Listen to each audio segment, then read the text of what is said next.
John Brown's body lies a-mouldering in the grave, while weep the sons of bondage whom he ventured all to save.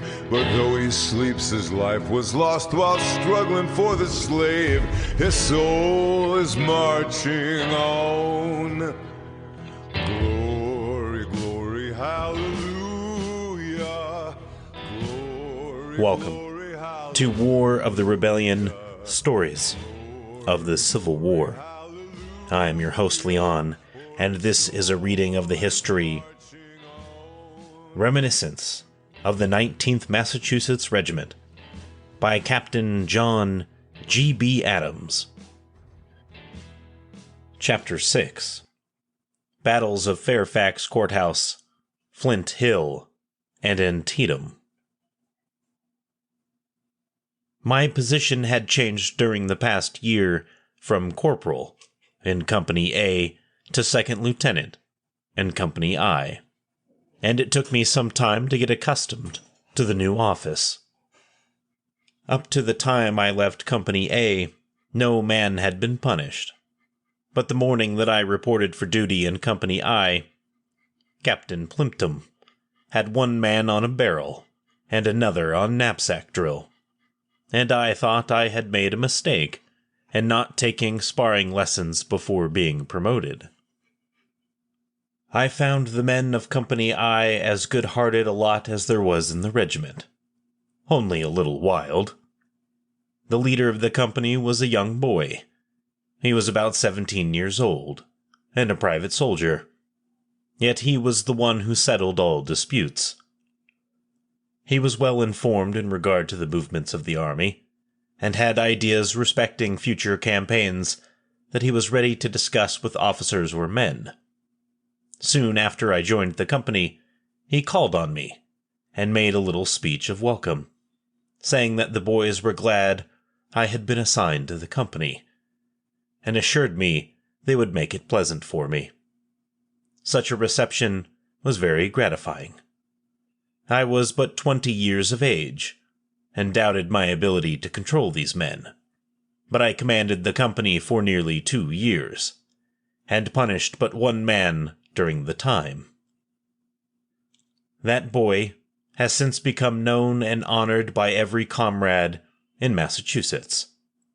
The friendship formed that day for George H. Patch continued until his death, and the memory of that light-hearted, true soldier will be precious to me while life shall last. Leaving the transports at Alexandria, we first marched to Chain Bridge, then to Tenali Town, Maryland. No one seemed to know where they wanted us. We went into camp and waited for orders, which, when received, were to march at once for Centerville, to reinforce General Pope. At daybreak, August 30th, we crossed the bridge at Georgetown, and reached Fairfax Courthouse the next morning, having marched 63 miles in 64 successive hours. It was the hardest march we had made. 24 hours of the time it rained in torrents. The shoes of the men were in bad condition. Many marched barefooted, and it was impossible for them to keep in the ranks. We did not have 100 men in the ranks when we reached the line of battle. At Fairfax Courthouse, we found everything in confusion. Pope's army had been defeated at the Second Bull Run, and were in full retreat. Without time to make coffee, we were ordered in and deployed as skirmishers to the right of the town. As it was expected, the rebel cavalry would attack the flank.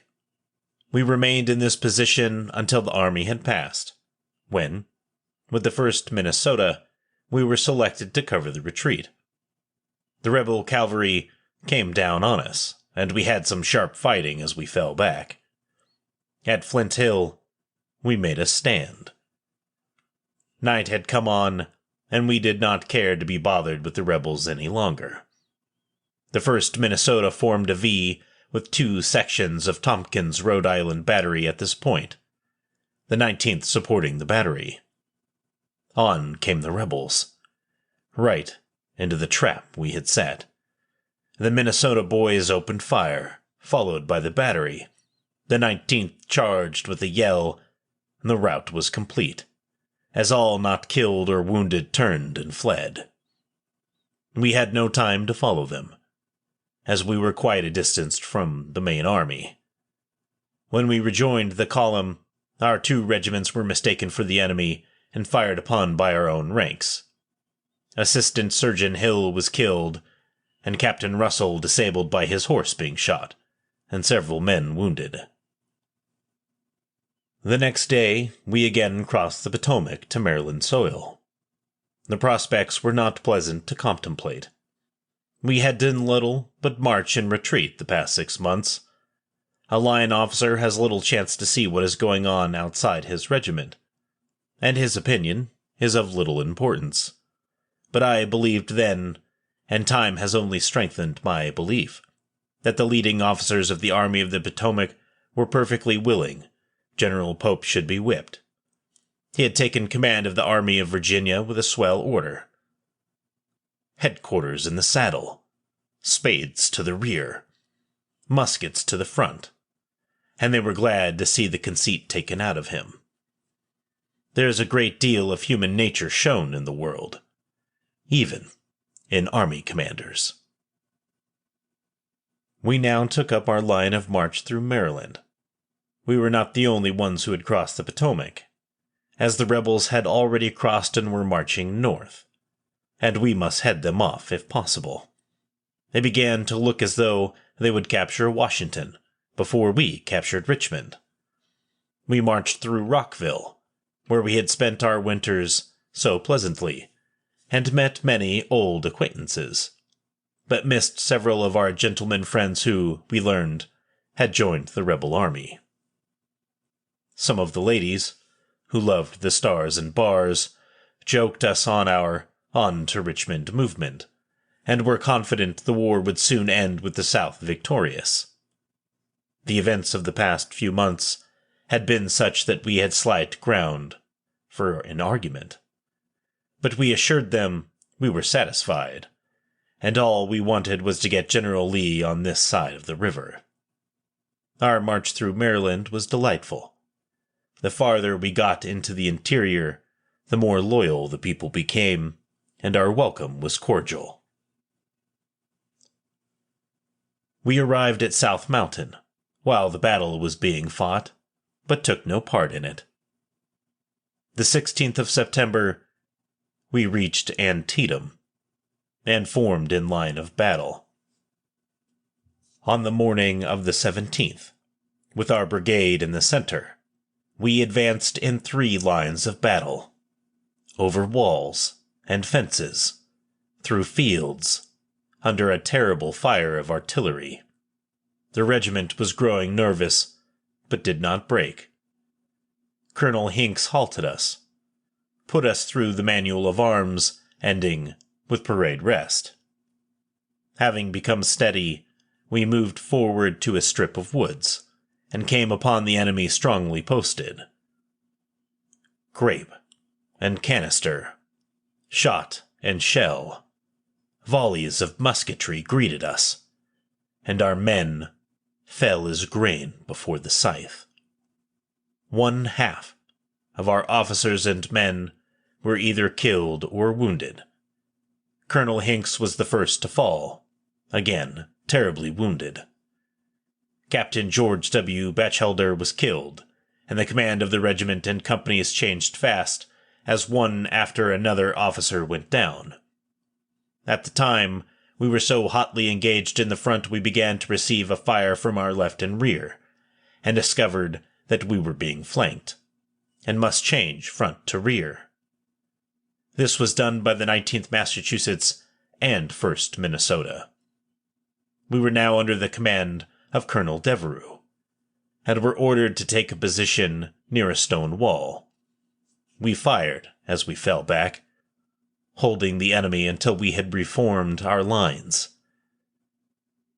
when we again went in and continued fighting until dark, when we were ordered to support a battery. We then had time to count the cost of the battle. Colonel Hinks was reported dying, and we mourned the loss of our brave leader. Captain Batchelder was dead. He had been my tent mate since I had been an officer, and had rendered me valuable assistance. Everyone loved him. He was an ideal volunteer soldier. Having graduated at Harvard, he entered the Army as an enlisted man in the Salem Zouaves, at the first call for men, and had worked hard to bring the regiment to the state of efficiency which it had reached. I had not seen my brother since we had advanced in line. He was left general guide of the regiment, and his place was on the left. But as soon as we halted, I went to the company, but he was not there. The following day I searched the hospitals, but could not find him. And on the morning of the 19th, the rebels having left our front, I went where their lines had been and found him, with Jacob Hazen of Company C and George Carleton of Company B, near an old haystack. He had been shot in the right side of the neck, the ball passing out of the left shoulder. It had cut the spinal nerve, and he could not move hand or foot. I saw at once that he could not live, and had him placed in an ambulance and carried to our field hospital. It was the saddest duty of my life. We had left home together, and had often talked of a happy reunion around the old fireside when the war should end. Now, I must write to my old mother that one of the three who had bade her goodbye in 61 would never return. This was war. Terrible war. As I was kneeling by his side, hearing his last words, a woman's voice said, "Is he your brother?" I explained to her the fact that I was in command of my company and could not stay with him, but could not bear to have him die alone. With tears streaming down her motherly face, she promised me she would not leave him, but would see him buried and would send me word where he was laid. Which promise she faithfully kept. The name of this good woman was Mrs. Mary Lee, of Philadelphia, Pennsylvania. She had a son in Baxter's Fire Zouaves, who was with her that day. Several years ago, when Post 2, Grand Army of the Republic of Philadelphia, was in Boston, I saw that one of the old battle flags was the Fire Zouaves, and was carried by Sergeant Lee. He proved to be the son I had met that sad day at Antietam. A few months later, I visited his mother in Philadelphia, who was working just the same for the soldiers as she had done during the war. While my brother lay wounded on the field inside the rebel lines, an officer of the 8th South Carolina came along, and seeing 19 on his cap, asked to what regiment he belonged. Being informed that it was the 19th Massachusetts, he said he had a brother in that regiment, named Daniel W. Spofford. My brother told him that his brother was wounded in the battle, and might be on the field. He searched for him, but did not find him, as he was able to go to the rear before we changed front. Returning, he had my brother carried to the haystack where I found him, and rendered all the assistance possible. The name of the South Carolina officer was Phineas Spofford. Both brothers survived the war. The Union soldier resides in Georgetown, Massachusetts, the rebel in South Carolina, but he often visits his native state.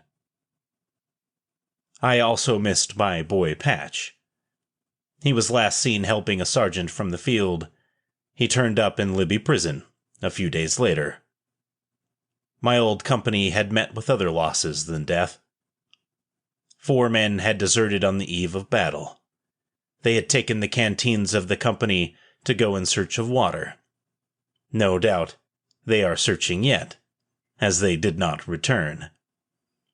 2 were non-commissioned officers, and all were intelligent men.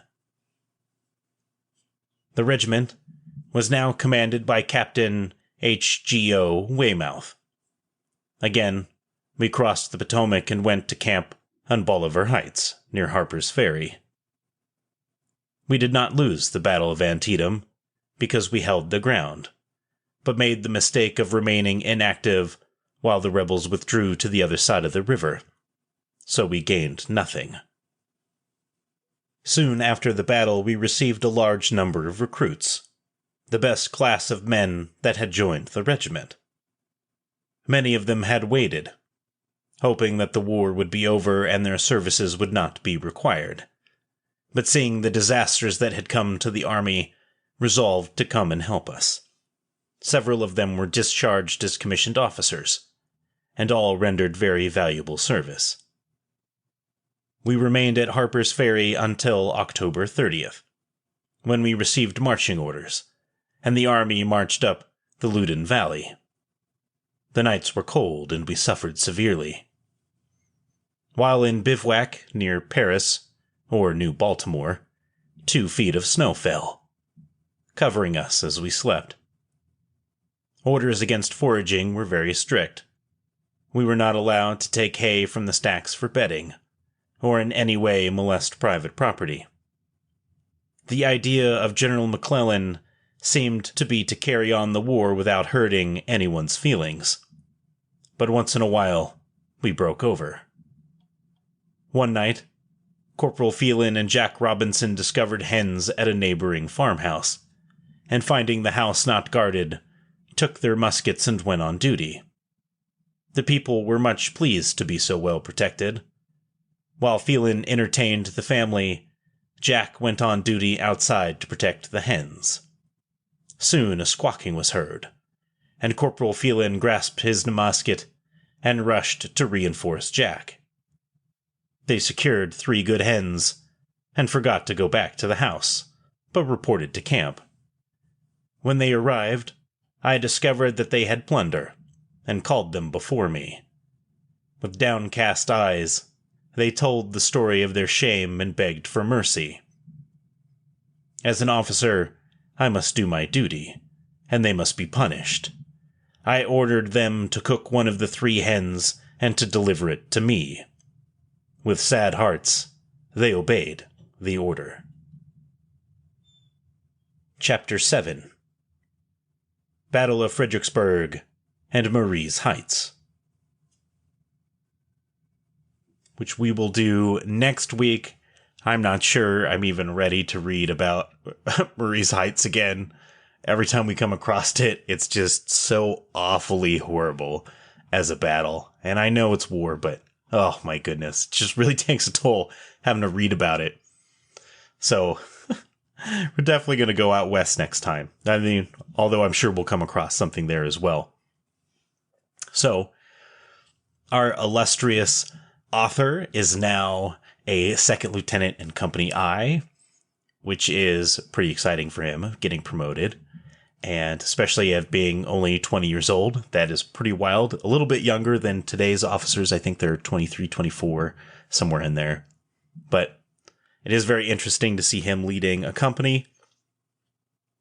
Already, he's only been in, I think, a year, and he went from a private to an officer. It's pretty incredible how that constantly happened in this conflict. So, but wars always accelerate promotion, that's for sure. So, the Battle of Fairfax Courthouse, when they're fighting alongside the 1st Minnesota as the rear guard, and they formed a V with, I'm guessing, maybe the artillery at the point there, and then having the enemy fall into your trap. That's, man, that's pretty ingenious. A great way to ambush people as well, as they come into that V, when they try and get outside of it, there's just guns on all sides except for the way that they came. And it probably was not pretty for them. But it also, I bet, made the rebels, as they came after the army a second or a third time, they probably did it with scouts to prevent that from happening again, and maybe a little bit slower as well. Also unfortunate that the regiment was fired upon when just rejoining the Army of the Potomac, but the fog of war, it does not discriminate. Also, him specifically talking about how the leading officers of the Army of the Potomac wanted to have General Pope defeated is something that I've heard about before, that I've read about before. I've seen it mentioned by other modern day authors. This is the first time I've seen it. And I'm sure it's in maybe some other memoirs and some letters and things, but a little bit of that indifference to him is, yeah, you're a little upstart. Let's see how you like it. So not the first time I've heard it, but it's the first time I've heard it from someone who was there at the time. But then again, I haven't read any Army commander letters, and I'm sure that's where a lot of that is discussed. So, them showing up for the Battle of Antietam.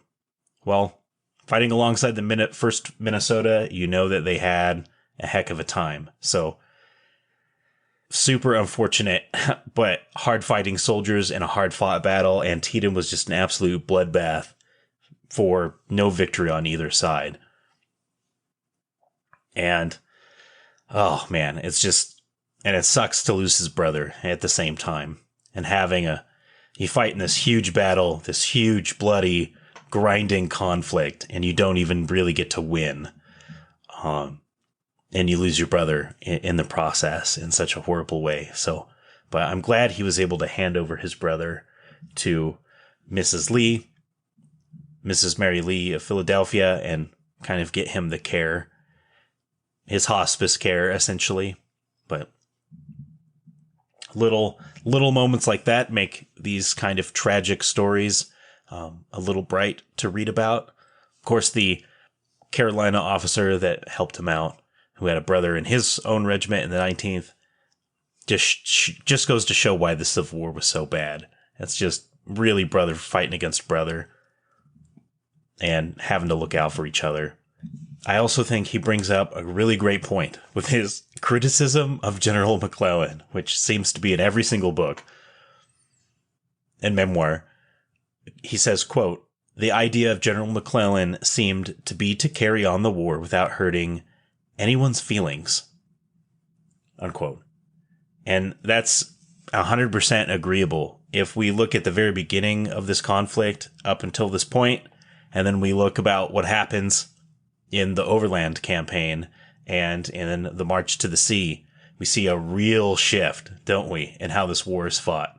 Because the generals who kind of rise to the cream of the crop on both sides, they finally realize how the war has to be won. So I'm glad he brought it up. That's because it just has to be said. You can't fight it. Wars cannot be fought. You got to you got to steamroll over everyone's feelings to make them win. So if you want to come out on top. All right. Well, with that, my friends, that is the end of the episode. Thank you for listening. And I would like to thank everyone for stopping by. I will see you in the next episode. I don't really have any announcements to make, so thanks for listening, and we'll catch you in the next episode. Of course, you can check the details of the podcast to check out the various places you can go visit to support. But other than that, thank you so much. Have a great one, and I'll see you in the next episode. Bye-bye. Old John Brown's body lies a-mouldering in the grave, while weep the sons of bondage whom he ventured all to save. But though he sleeps, his life was lost while struggling for the slave. His soul is marching on. Glory, glory, hallelujah. Glory, glory, hallelujah. Hallelujah, for his soul is marching on.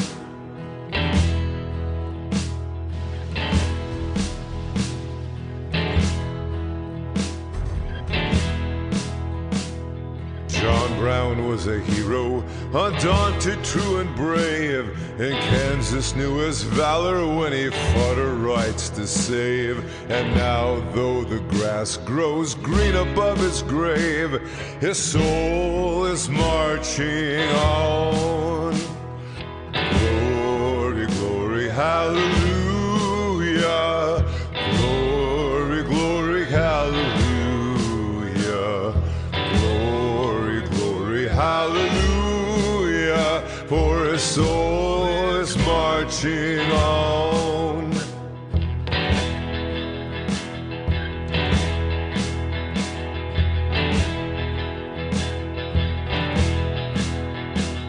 He captured Harper's Ferry with his 19 men so few, and frightened old Virginia till she trembled through and through. They hung him for a traitor, themselves a traitorous crew, but his soul is marching on. Glory, glory, hallelujah. Glory, glory, hallelujah. Hallelujah, for his soul is marching on.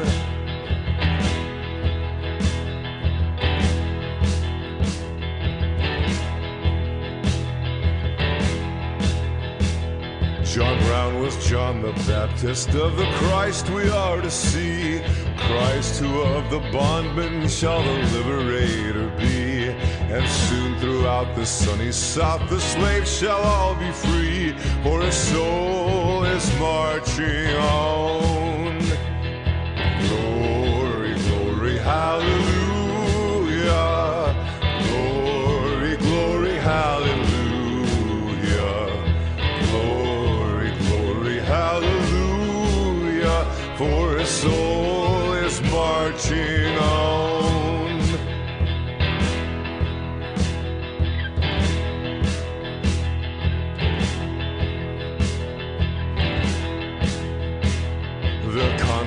That he heralded, he looked from heaven to view on the army of the Union with its flag red, white, and blue. And heaven shall sing with anthems o'er the deed they mean to do, for his soul is marching on. Glory, glory, hallelujah.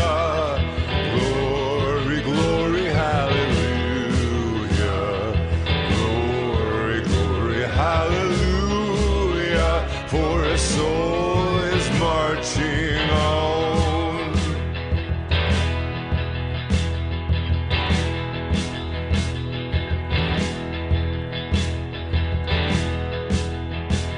Ye soldiers of freedom, then strike while strike ye may, the death blow of oppression in a better time and way.